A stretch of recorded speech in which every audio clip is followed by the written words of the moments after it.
up everyone, Steve Knight here. I hope you're well no matter where you are in the world, whatever you're doing. I hope you're having a great time doing it. Now for me this week has been super busy. It all started on Sunday with a little bit of fun, something I wasn't expecting. But I'll tell you all about it right after this. Check it out.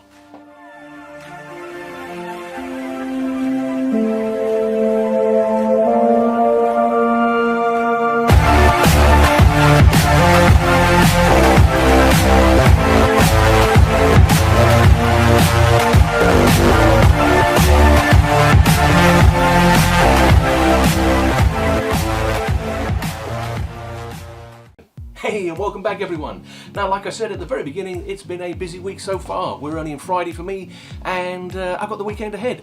But it all started on Sunday. I thought I'd go out for a walk and then I discovered that all the roads were shut because they had a bike race going. That's right, there was guys and girls racing throughout the town. It was super cool. In fact, it was so cool I went and grabbed my camera and whizzed back out to take some footage. So enjoy some of that footage that I took and I'll be back right after some of this.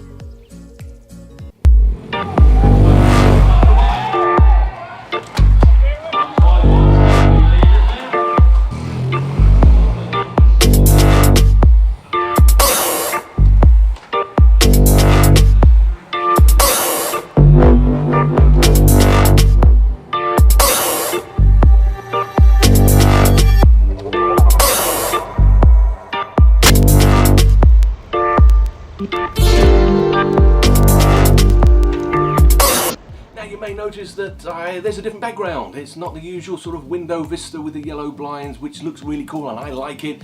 That's why I turned the studio that way. But unfortunately I chose to shoot this video a little bit later than I normally do, and the sun is right there, like there.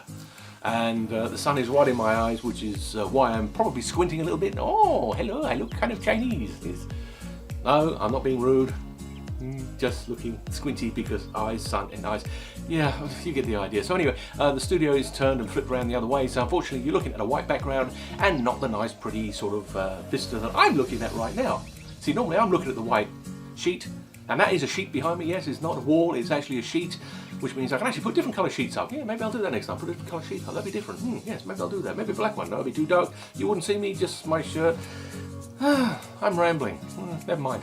So yeah, that's the reason why you're looking at the white, because I'm shooting this later than normal, and oh, looks like the sun's going down a little bit. So yeah, I'm not squinting so much, but I'm so used to squinting. You know, I see you looking at me because I'm looking at you. Bye.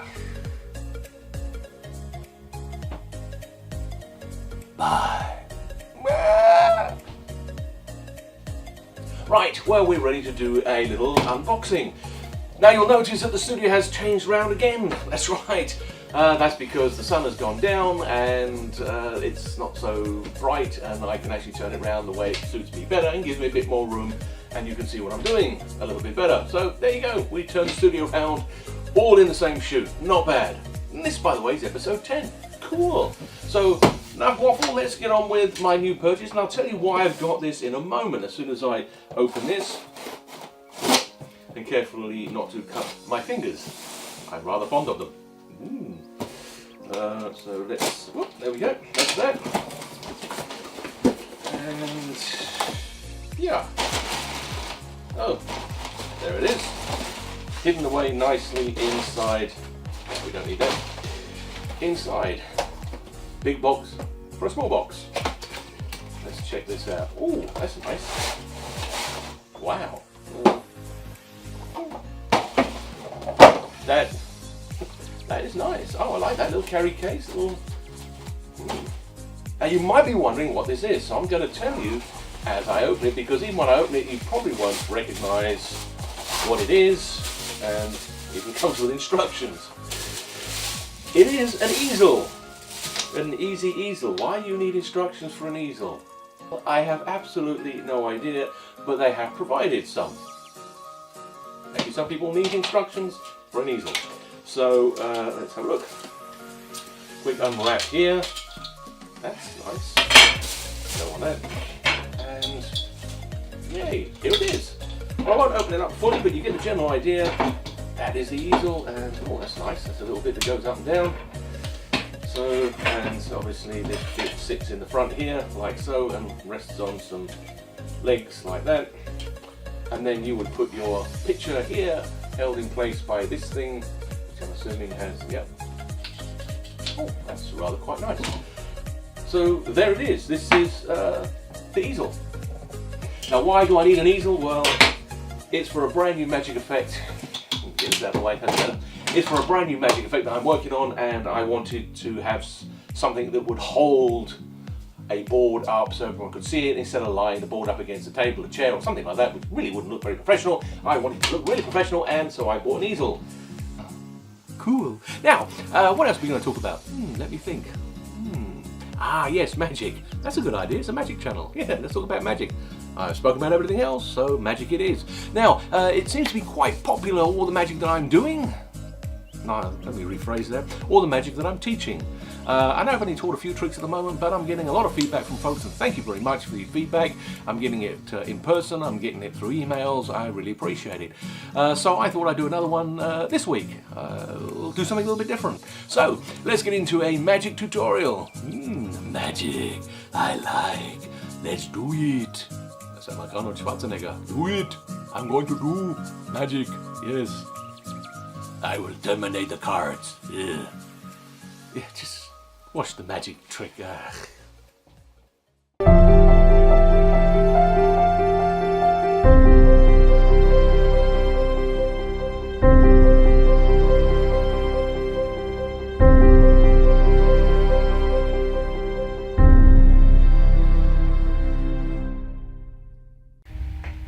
Hey everyone, and welcome back to Teach a Trick, or Tutorial Time, or Learn a Trick.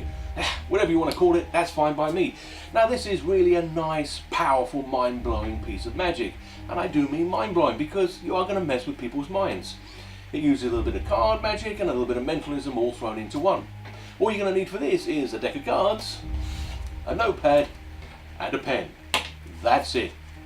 So let's get into it right now. So first we're going to get into the performance, and then I'll show you exactly how it's done. Now the performance is really quite simple because the spectator does all the work. And that's always the best kind of magic because it's in their hands. You're not going to touch the cards virtually at all other than just hand them the deck.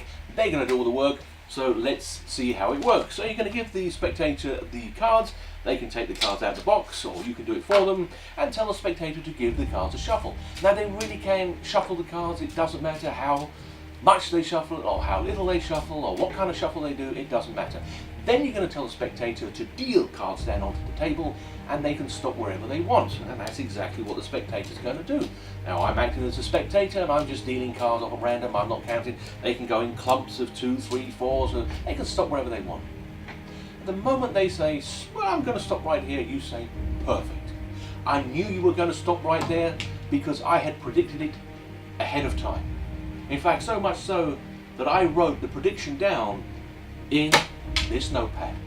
They're going to go, ooh, really? You go, yep. All you're going to do is open the notepad and say, you stopped at the Ace of Hearts. And all I want you to do is turn over that top card. And you let the spectator go and turn over that top card, and when they see it, it is really going to blow their minds because it is exactly the Ace of Hearts. Boom. Now for the explanation. Let's get right into it. This trick is so simple, don't underestimate it. And no, it doesn't use a deck of cards that are all full of Ace of Hearts, in case that's what you were thinking. These are a genuine deck of cards. That's some here, and the rest are right over here. They're all different. It really doesn't matter because you're in charge of everything from the get-go. So how does it work? It's really quite simple. Now when I show you how simple it is, don't beat yourself up. And don't underestimate the power of this trick, really don't. Now for the explanation purposes for me, because of camera distance, I chose the Ace of Hearts because it's easy to see from the camera's point of view. Now all I did was I took the Ace of Hearts out and I placed it right behind the notepad. That's it. That's your prep, that's your setup. It doesn't matter, you don't need to do any more than that. You're there, you're set, you're ready to go. Now you place the notepad with the chosen card hidden behind, and you place it off to one side. Now if you notice in the performance, I had the notepad sitting just off the edge of the table. That is so I could come over and pick it up without making too much of a fuss. We don't want to be trying to grab everything and being all sort of secretive, because you might give the method away. If you place the card directly underneath, place the pad off to one side so your fingers can go and grab it immediately, you can then drop it straight onto the deck. And that's exactly all you're going to do. You can give the cards to the spectator, you can tell them to shuffle, because it doesn't matter where they stop. If they put one card down, you can put your notepad on the top and the job is done. If they put the entire deck down, it doesn't matter, because all you're going to do is pick that notepad up and drop it right on top. And as you drop, this card is going to go right on top of the deck. So when it comes time to reveal, you're going to open up the notepad, reveal the selection that you predicted, and lo and behold, there is the card. And I can keep on explaining this over and over again, but just review it, look at it. It's as simple as that. Don't underestimate the power of this trick, because it really will freak people out. If you do it right, it just takes some practice. Now there's a few ways you can present the notepad. You can tell them that you wrote a prediction ahead of time, which is cool, or you can give them the cards, and while they're shuffling you can take the notepad and open it up and write something down inside and go, right, this is what I believe is going to happen.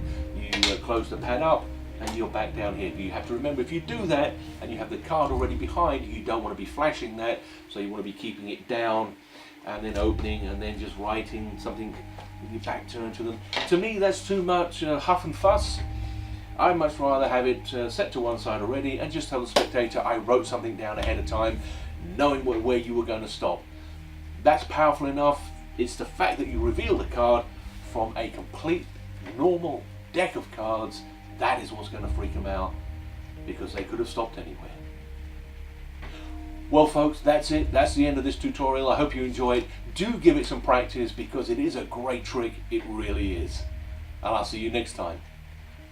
Catch you later. Well, that's it everybody, that's episode number 10 done. Yes, 10 episodes, one after the other. I'm quite proud that I've actually done 10 episodes and I'm looking forward to doing the next one. So I hope you enjoyed the content, I hope you enjoyed the magic. Do give it a try, do give it some practice and blow some minds. So that's it for this episode. Again, I hope you enjoyed it. If you are subscribing, great. If you're not subscribing, then hit that subscribe button right about here. It's a big red long bar, go subscribe. And if you are already subscribed, then hit the bell icon so you get the latest updates as and when I release them. And if you really like this episode, then smash the like button. If you're into smashing things, hey, it's 2018, so give it a good smash. Thank you very much, and drop a comment if you have some comments, because I'd love to hear what you have to say. Good or bad, it's all good. So that's it for this episode. I will catch you guys in the next one. So wherever you are in the world, be good, be safe, peace out.